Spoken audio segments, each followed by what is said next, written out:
Have it. The question now is that Clause 5 stand part. Mr. Chair. I call the honourable member Paul Goldsmith. I'm very glad that we've made such good progress on this bill this evening, and I do want to thank my colleagues all around the House for the goodwill in which they have responded to this piece of legislation. Now, when we come to question section or Clause 5, this is another area where the Select Committee saw fit to amend the bill quite substantially, in truth, it reflected some of the submissions. So my original bill dealt with the problem that we were trying to deal with, which is trying to clarify the law in this area by introducing a section 32A to the Electronic Transactions Act. And that would have said, just a simple 32A, an offer that can be accepted by electronic communications is deemed to be accepted at the time of receipt of acceptance by the offerer. Now that was, I thought, a simple and elegant way of getting it across. But the concern raised by some of the submission was that this could create a misapprehension, Mr. Chair, that a hard-wired rule applies and that an offer can be deemed to be accepted electronically only at the time of receipt. So, and that indeed wasn't what I was trying to achieve. So the suggestion was to abandon the section 32A approach and instead insert a new section, number 13A, into the Act, and to make it clear that this was a default rule instead of a rigid approach from which the parties would be able to contract out.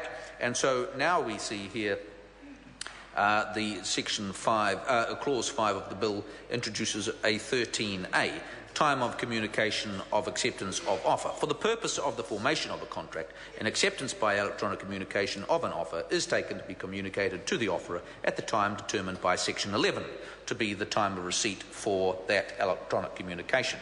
But importantly, we now have a new Clause 2, subsection 1 does not apply if A, the parties to the contract otherwise agree, or B, an enactment provides otherwise. And I think this makes it very clear that the time of receipt referred to in section 11 also applies to the acceptances of contract offers that are communicated electronically, and that is the essential point of this bill. Again, in response to submissions,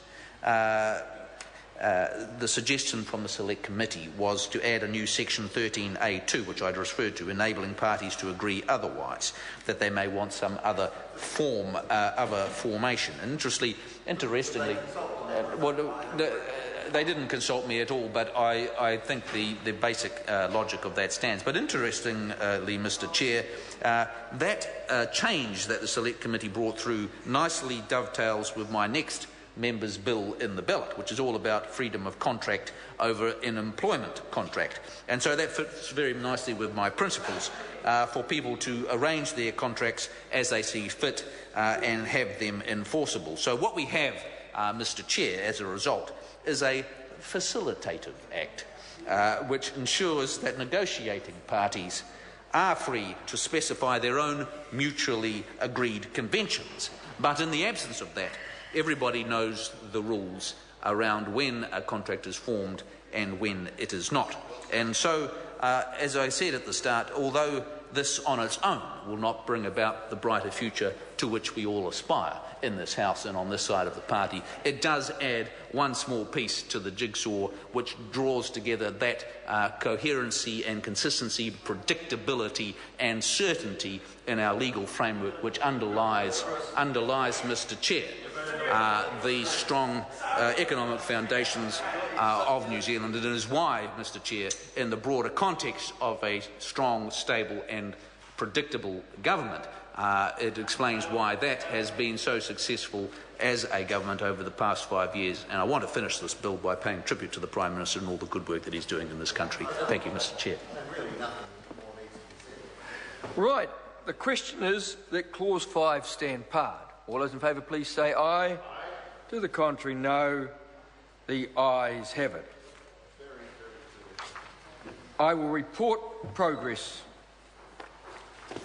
Excellent. Is that done? Shall I leave this one?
Yeah, time for another call.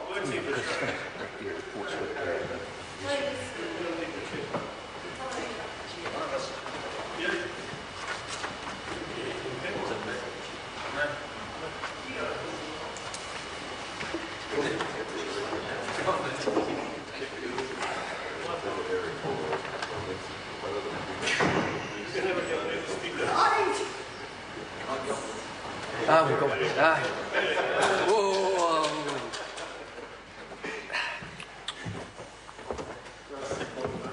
The House is resumed, Mr. Chairman.